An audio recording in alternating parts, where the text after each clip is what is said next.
करेंगे? ब्रह्मापुत्र मनु का क्या होगा? दानव हयग्रीव आपके ज्ञान को नष्ट करने पर तुला हुआ है और भगवान शिव ने पृथ्वी को जलमग्न करने का निर्णय ले लिया है। अब वही होगा देवी जो मेरा वचन है। मैं वचनबद्ध हूं कि जब भी कोई शक्ति मानवता के लिए संकट बनेगी तो मैं उसे अवश्य रोकूंगा। जिस प्रकार सूर्य अपना तेज बांटना नहीं छोड़ सकता, जिस प्रकार एक दीपक अपना प्रकाश फैलाना नहीं छोड़ सकता, उसी प्रकार मैं भी अपने वचन से मुख नहीं मोड़ सकता देवी। अब मेरे प्रथम अवतार का समय आ गया है देवी। मत्स्य अवतार, परित्राणाय साधूनाम विनाशाय च दुष्कृताम धर्म संस्थापनार्थाय संभवामि युगे युगे। मत्स्य अवतार? हां देवी, मैं मत्स्य का रूप धारण करके पृथ्वीलोक पर जाऊंगा। आप पृथ्वीलोक जाएंगे? हाँ महादेवी। और मेरा क्या होगा? जब से आपने मेरी रचना की है, मैं आपके बिना एक पल भी नहीं रही हूं। आप ही तो कहते हैं कि मैं आपकी अर्धांगिनी हूं। आपकी बाएं भुजा में मेरा वास है। वामांगी हूं मैं आपकी, और आप मुझे ही छोड़कर जाने की बात कर रहे हैं। हे कमल नयन, मुझ पर दया कीजिए। एक क्षण भी मैं आपसे दूर नहीं रह सकती। हे सर्वश्रेष्ठ, हे नारायण, आपकी लक्ष्मी आपसे दूर नहीं रह पाएगी। दूर तो मैं भी नहीं रह सकता आपसे महादेवी। अपना विष्णु रूप पाते ही मैंने आपकी रचना की थी, तो मैं आपसे दूर कैसे रह सकता हूं? भला पुष्प से सुगंध और सागर से लहर दूर रह सकती है? हमारे एकाकार होने का समय आ गया है देवी।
धरती मां, मैं जानती थी कि मानव कल्याण के लिए, अपने आप्त वचन की रक्षा के लिए मेरे दीनदयाल भगवान श्री विष्णु मेरे आंगन को अवश्य पावन करेंगे।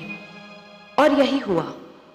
वासुदेव ने मछली का रूप धारण करके अपना पहला अवतार लिया। किंतु दो समस्याएं थीं। पहली ये कि ब्रह्मा के परामर्श पर भगवान शिव ने धरती को जलमग्न करने का निर्णय कर लिया, और दूसरी ये कि ब्रह्मा पुत्र मनु ने मानव की रक्षा की ठान ली थी। मनु वृद्ध हो चुके थे, पर उनके मन में मानव कल्याण की रक्षा की इच्छा अब भी प्रबल थी। उन्होंने आमरण व्रत कर रखा था। उनकी पत्नी शत्रुपा को ब्रह्मा का आशीर्वाद था कि समय उनके यौवन को कभी प्रभावित नहीं करेगा। वो अब भी युवती थी, किंतु एक सती की भांति अपने पति की सेवा में तत्पर थी।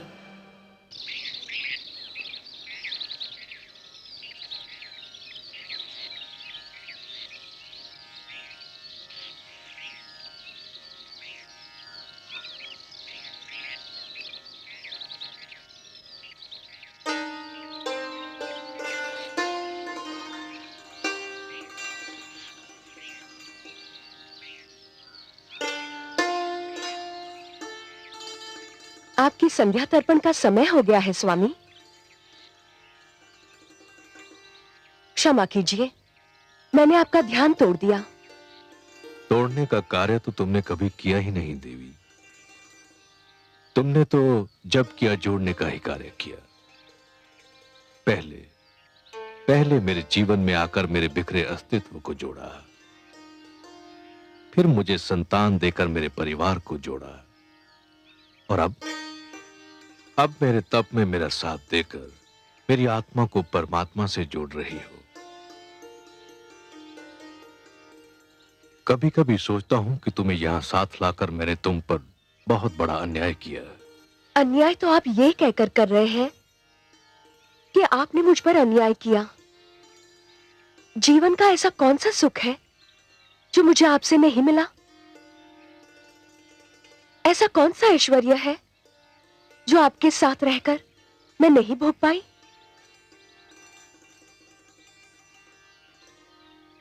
मैं बहुत ही स्वार्थी कहलाती यदि मैं आपसे केवल सुख पाती रहती, आपके दुख और आपके कष्ट की भागीदार न बनती। पिता श्री ब्रह्मा ने हमको उत्पन्न करते समय भी तो यही कहा था कि हम दो शरीर किंतु एक प्राण है। आप वृक्ष हैं स्वामी और मैं अमरलता। आपके सहारे के बिना तो मैं खड़ी भी नहीं रह सकती। तुमने जिस प्रकार सतीत्व के धर्म का पालन किया है, उसी से प्रसन्न होकर पिता श्री ब्रह्मा ने तुमको वरदान दिया कि तुम सदैव वैसी की वैसी रहोगी जैसी पिता श्री ने तुम्हें उत्पन्न किया था। तुम्हारी आयु आती जाती ऋतुओं और बीते समय से कदापि प्रभावित नहीं होगी। आपके मुख पर आपकी तपस्या, आपके निश्चय और आपकी कल्याणकारी प्रवृत्ति का तेज है स्वामी। मानव जाति के कल्याण के लिए आप आमरण व्रत कर रहे हैं। मानव जाति को बचाने के लिए आप तपस्या कर रहे हैं स्वामी। तुम भी तो मेरी भांति केवल जल का सेवन कर रही हो देवी। तुमने ये व्रत क्यों रखा है? मैं अपने सुहाग की रक्षा के लिए व्रत कर रही हूं। अब उठिए, सूर्यास्त का समय हो गया है।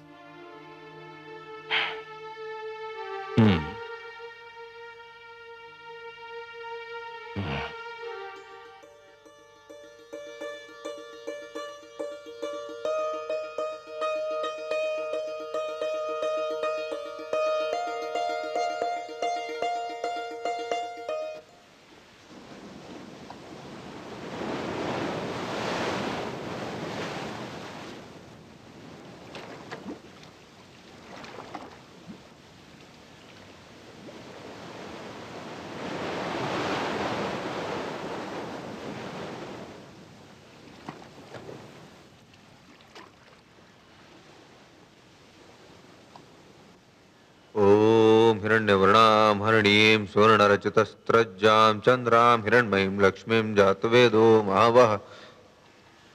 ठहरिए महाराज। तुम? क्या मैंने अभी तुम्हारी वाणी सुनी थी? हाँ महाराज, मैंने ही विनती की थी कि मुझे जल में न छोड़िए। किंतु क्यों? तुम तो जलचर हो। तुम्हारा तो जीवन ही जल के बिना संभव नहीं। ये सत्य है महाराज, परंतु जल में भी मेरा जीवन संभव नहीं। क्यों? क्या कष्ट है तुम्हें? आप जहाँ मुझे छोड़ने जा रहे हैं, वहाँ बड़ा मत्स्य और छोटी मत्स्य को निगल जाता है। मैं वहाँ सुरक्षित नहीं रह पाऊंगा। मुझ पर दया करें। तो फिर तुम्हें कहाँ रखूं जहाँ तुम सुरक्षित रह सको? मुझे अपने कमंडल में रख लीजिए महाराज। आपके जल भरे कमंडल में मुझे कोई भय नहीं होगा। यदि तुम ऐसा समझते हो तो मुझे कोई आपत्ति नहीं।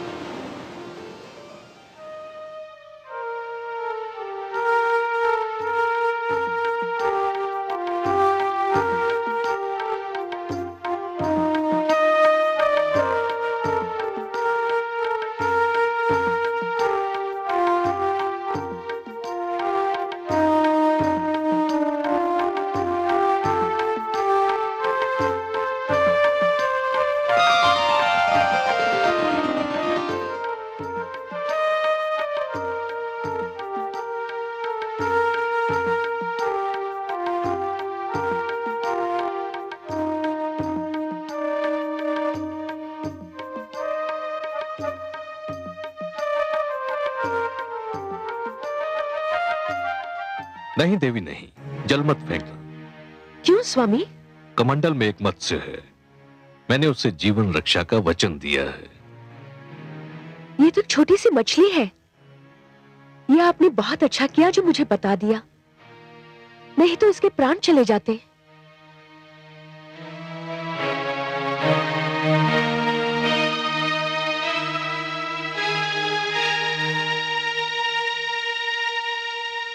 आइए स्वामी, विश्राम करते हैं।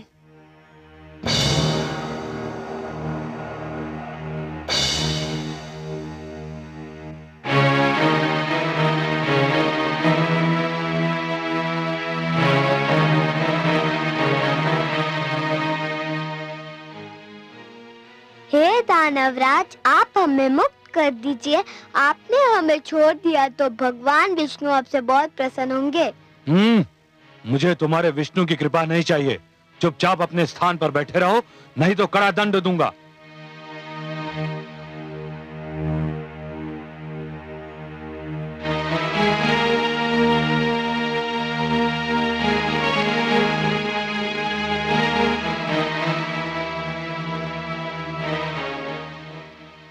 कौन है ये सुंदर बालक?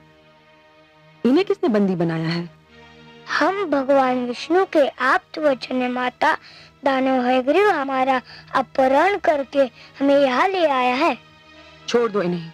मुझे खेद है माता, मैं आपके आदेश का पालन नहीं कर सकता। क्यों?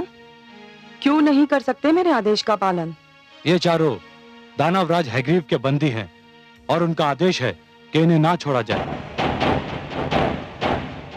माते,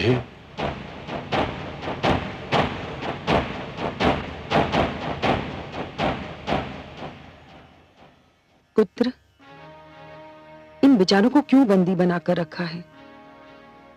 छोड़ दो इन्हें, मुक्ति दे दो इन सुंदर भोले भाले बालकों को। नहीं मां, ये नहीं हो सकता। ये भगवान विष्णु के आप्त वचन हैं, ज्ञान का भंडार है, बहुत महान है। जानता हूं मां, इसीलिए तो इनका अपहरण किया है। विष्णु ने इन्हें मानव कल्याण के लिए जन्म दिया है, दानव समाज को नीचा दिखाने के लिए रचा है इन्हें। परंतु पुत्र, तू क्या करेगा इनका? कुछ नहीं मां, बस इन्हें बंदी बनाकर रखूंगा। ज्ञान, बुद्धि और प्रकाश को तू बंदी बनाकर रखना चाहता है? मेरी मान, यदि तू इन्हें ले ही आया है तो इनसे कुछ ज्ञान सीख ले, बुद्धि प्राप्त कर ले, इनके प्रकाश से अपने जीवन में उजाला कर ले।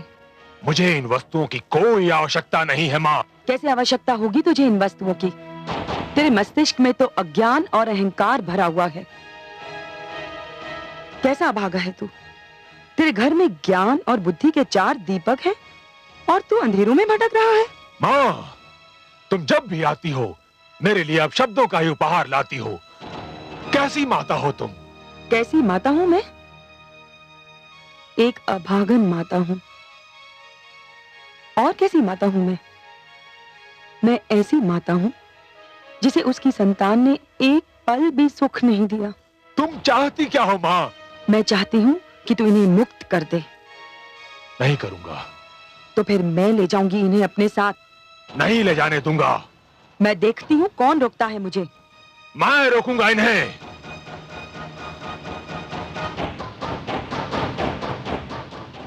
देखती हूँ तू कैसे रोकता है। आओ बालकों। नहीं। हट जा तू मेरे बीच से। मां, तुम चली जाओ यहां से। नहीं जाऊंगी। क्या कर लेगा तू मेरा? नहीं मां, मैं कहता हूं चली जाओ यहां से। नहीं तो? नहीं तो क्या करेगा तू? मां, मुझे भय है कहीं मेरा हाथ ना उठ जाए और मैं तुम्हारा अपमान न कर बैठूं। हाथ उठाएगा तू मुझ पर? मेरा अपमान करेगा तू?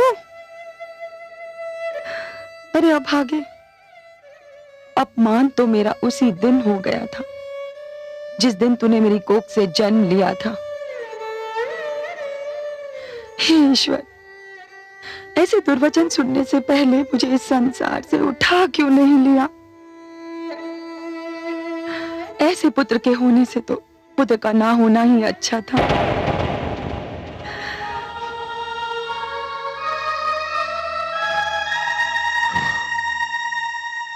अब तुमने यदि किसी से सहायता मांगी अथवा मांगने की चेष्टा की तो मैं तुम सबको नष्ट कर दूंगा।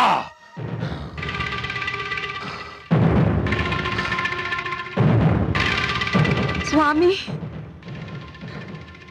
स्वामी, स्वामी,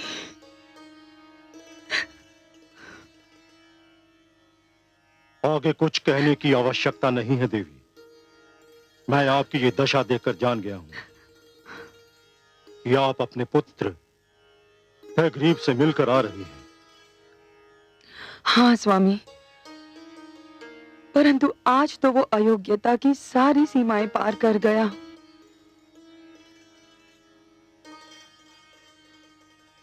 जो किसी सीमा को मानता ही ना हो उस पर यह दोष लगाना ही व्यर्थ है कि वो अयोग्यताओं की सारी सीमाएं पार कर गया।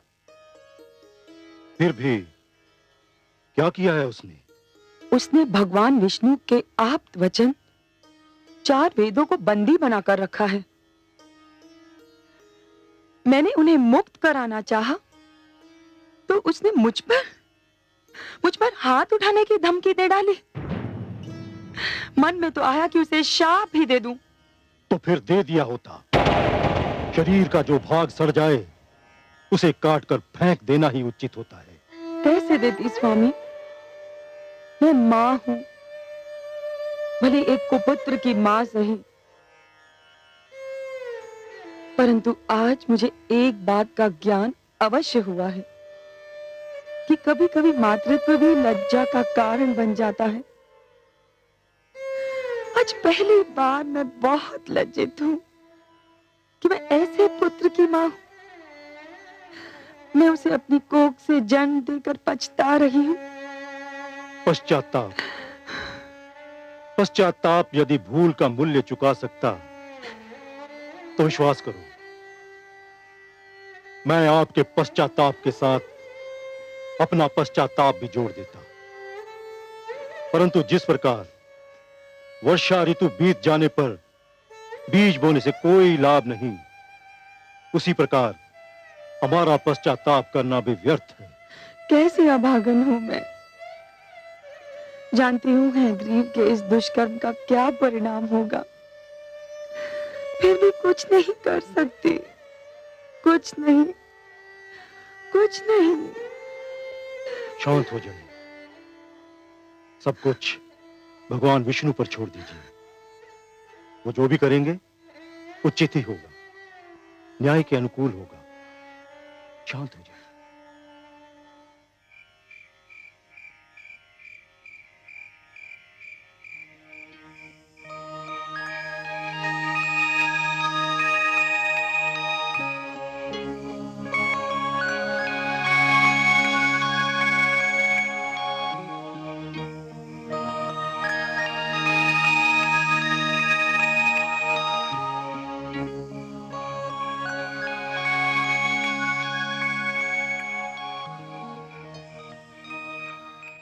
महाराज, महाराज, महाराज, महाराज, महाराज, महाराज,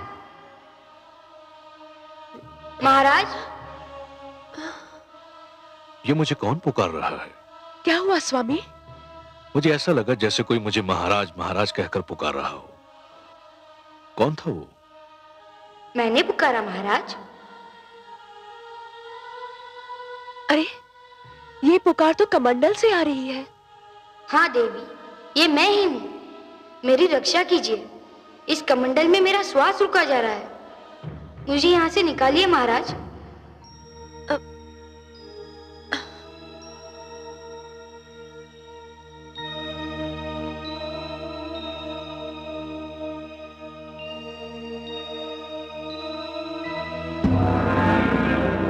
अरे, मत्स्य का आकार तो कमंडल के बराबर हो गया है। मुझे अनुमान नहीं था कि कोई जलचर एक ही रात्रि में इतना बड़ा हो जाता है। इस कमंडल में तो इसका श्वास घुट जाएगा। मैं इसे बाहर के जलाशय में छोड़ आता हूं, इसे वहां चैन मिल जाएगा।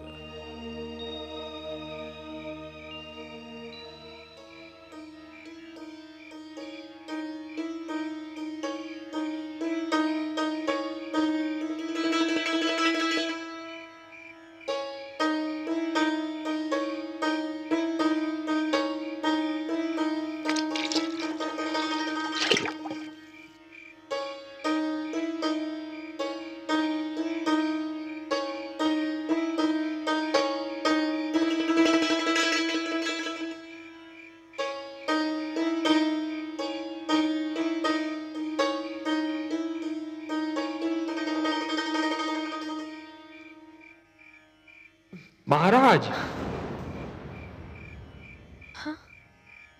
महाराज,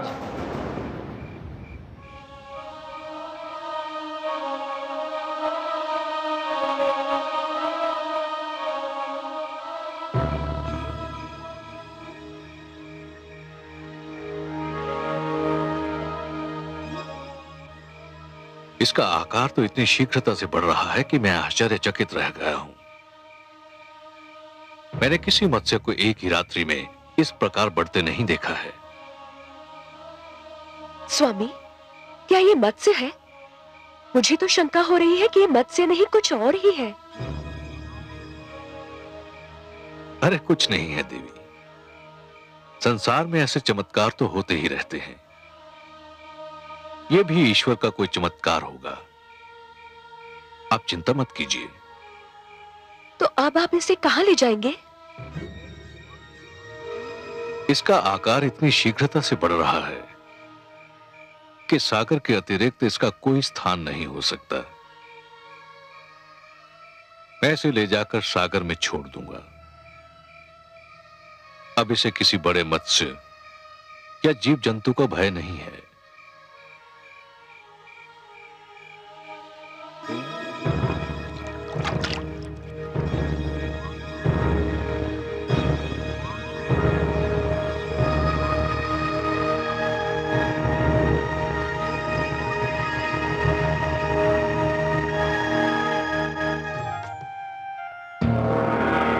नारायण नारायण। प्रणाम पिताश्री, बारंबार प्रणाम। आयुष्मान भव। आओ पुत्र, उचित समय पर आए तुम। तुम्हें ज्ञात है सृष्टि में क्या होने वाला है? हां पिताश्री, मुझे ज्ञात है कि सृष्टि में क्या होने वाला है, और मुझे यह भी ज्ञात है कि सृष्टि में जो होने वाला है वो आपके ही परामर्श का परिणाम है। तुम सत्य कहते हो पुत्र, परंतु सृष्टि के प्रति मेरे मन में प्रेम भी तो है। स्वाभाविक है पिताश्री, नितांत स्वाभाविक है। आप सृष्टि के रचयिता हैं, सृष्टि आपकी रचना है, और रचयिता का अपनी रचना से प्रेम होना स्वाभाविक है। फिर मेरी चिंता भी तो स्वाभाविक है पिताश्री, आपकी चिंता स्वाभाविक है। किंतु पिताश्री, धरती का विनाश नहीं हो रहा है, धरती केवल जलमग्न हो रही है, और वह भी इसलिए कि वह स्वच्छ हो जाए। पिताश्री, हर युग में धरती को स्वयं अपने आप को स्वच्छ करना होगा। पट्टी पर जब कोई नया लेख लिखा जाता है तो पुराने लेख को पोंछना ही पड़ता है। सूर्य का प्रकाश समेटने के लिए आकाश को चांद तारों की चादर लपेटनी ही पड़ती है। धरती को महान आदर्शों के लिए तैयार करने के उद्देश्य से मानव जाति का यह कर्तव्य बनता है कि वह संकुचित विचारधारा को हटा दे। यदि यह कार्य मानव स्वयं कर ले तो देवताओं को हस्तक्षेप करने की कोई आवश्यकता नहीं। किंतु यदि मानव यह परिवर्तन नहीं ला सकता तो देवी शक्तियों को हस्तक्षेप करना ही पड़ता है, जो आप कर रहे हैं। जानता हूं पुत्र, पर जिस धरती को स्वच्छ करने के उद्देश्य से जलमग्न होना है, उस पर मेरा पुत्र मनु भी तो है। मुझे चिंता है कि मनु का क्या होगा। ओह, तो भ्राता मनु की चिंता ने आपको व्याकुल कर रखा है। प्राणियों की रचना करते करते आप स्वयं मोहग्रस्त हो गए। नारायण नारायण। पिताश्री, माना कि पुत्र मोह की भावना को नकारा नहीं जा सकता, बड़ी स्वाभाविक सी बात है ये। किंतु पिताश्री, पुत्र मोह मानव दुर्बलता का लक्षण है। देवता इन भावनाओं से ऊपर हैं। आपके लिए तो संपूर्ण मानव जाति संतान के समान है। फिर आप किसी एक की चिंता क्यों कर रहे हैं?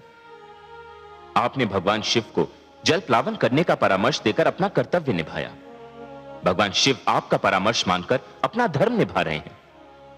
अब इस जल प्लावन से किसको बचाना है, कैसे बचाना है और कितना बचाना है, यह आप मेरे लक्ष्मी नारायण पर छोड़ दीजिए।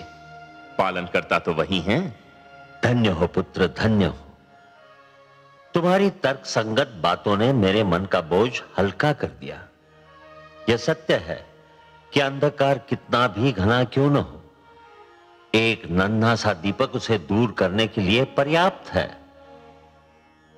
तुम्हारे तर्क ने भी इसी प्रकार मेरी चिंता और आशंकाओं को दूर कर दिया। संसार यदि तुम्हें महानतम तथा सर्वोत्तम मार्गदर्शक कहता है तो उचित ही कहता है।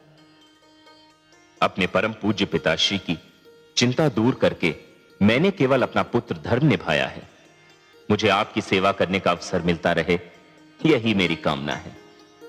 क्योंकि पिता की सेवा करके मन को जो संतोष मिलता है, उसका आनंद ही कुछ और है। नारायण नारायण।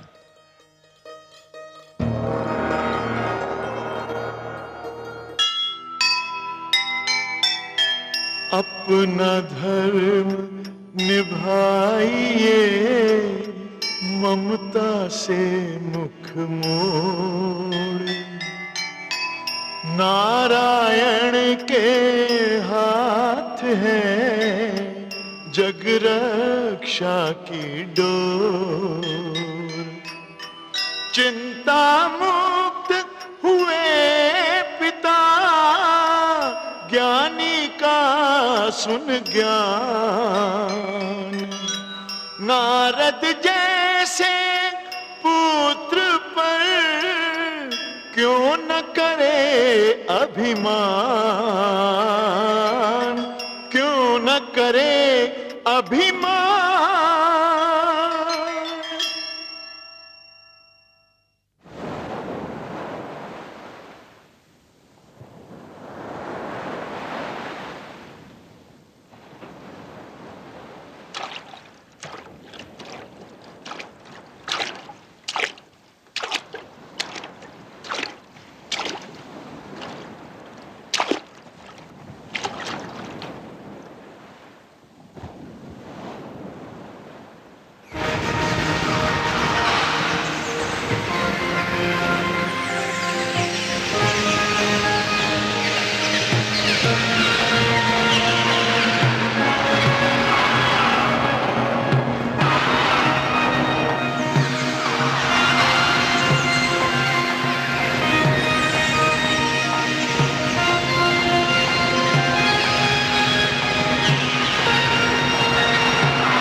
ये क्या हो रहा है भगवान?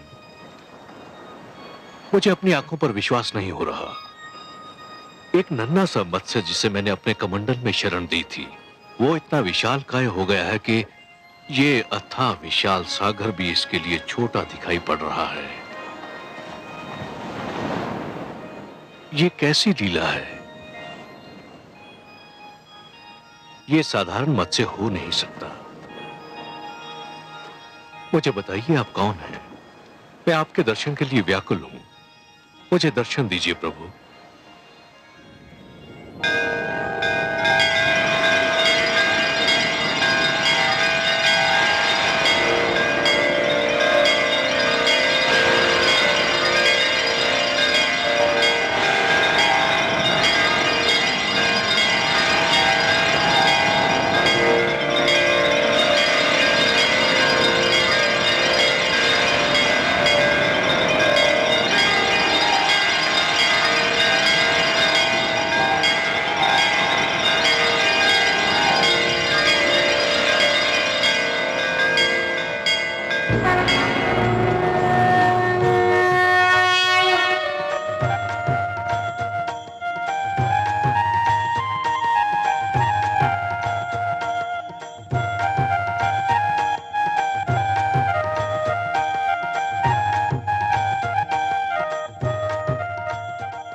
भगवान आप? हे जगदीश्वर, हे जनार्दन, हे सर्वेश्वर, ये आप हैं प्रभु। मेरे सौभाग्यशाली नेत्रों को आपके दर्शन हो रहे हैं। हाँ मनु, ये मैं ही हूं। आपके अतिरिक्त और कौन हो सकता था हे पद्मनाभ? ये लीला तो केवल आप ही दिखा सकते हैं कि सिमटे तो मानव की अंजुरी में समा जाएं और फैलें तो धरती और आकाश को भी ढक लें।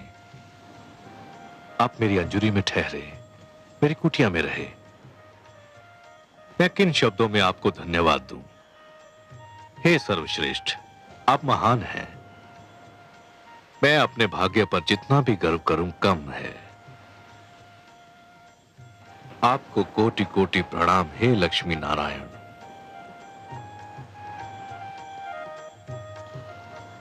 पर क्षीर सागर को छोड़कर धरती पर आकर उसे पावन करने का क्या भेद है दीनदयाल?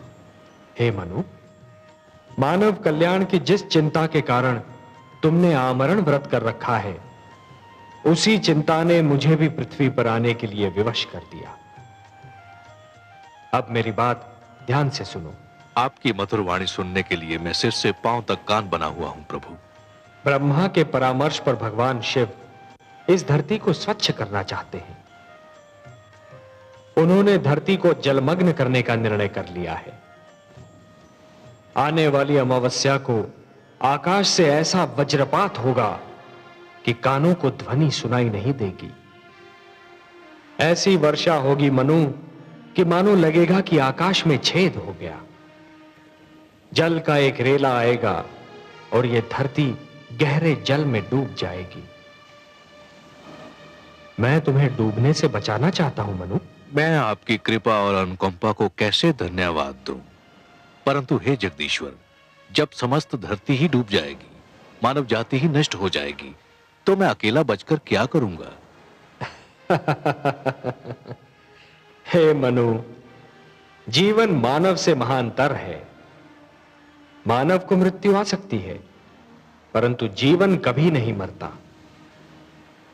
जिस प्रकार एक डाली से एक पुष्प टूटता है परंतु वहीं से दूसरा पुष्प भी फूटता है, उसी प्रकार जहां एक जीवन का अंत होता है, वहीं पर दूसरा जीवन प्रारंभ होता है। एक पीढ़ी चली जाती है, परंतु वहीं दूसरी पीढ़ी पहली पीढ़ी के स्थान को रिक्त नहीं रहने देती। यही जीवन की परंपरा है। तुम इसी परंपरा को अक्षुण्ण रखोगे, तुम इसी परंपरा को जीवित रखोगे। यही मेरा उद्देश्य है। आपके आदेश का पालन तो मेरा परम धर्म है प्रभु।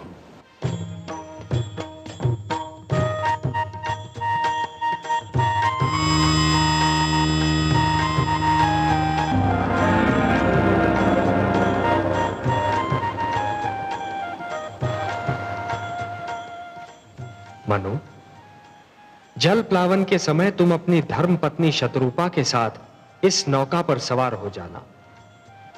अपने अतिरिक्त इस नौका पर समस्त पशु पक्षियों का एक एक जोड़ा और उन सारे पौधों के बीज भी रख लेना जिन्हें तुम आवश्यक समझते हो।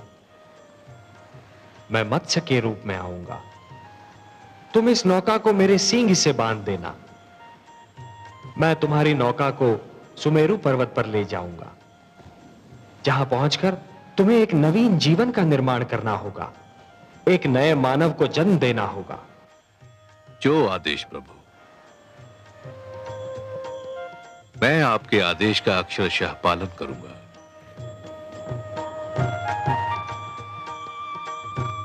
तथास्तु।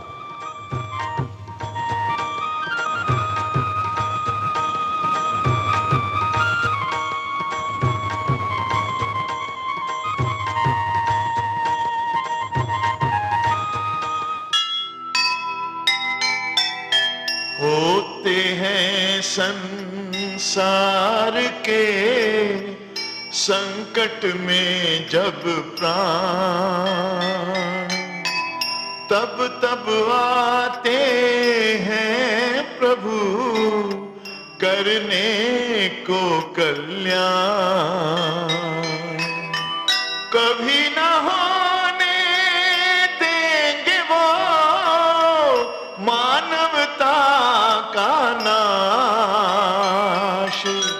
संकट मोचन है वही, है सबको विश्वास,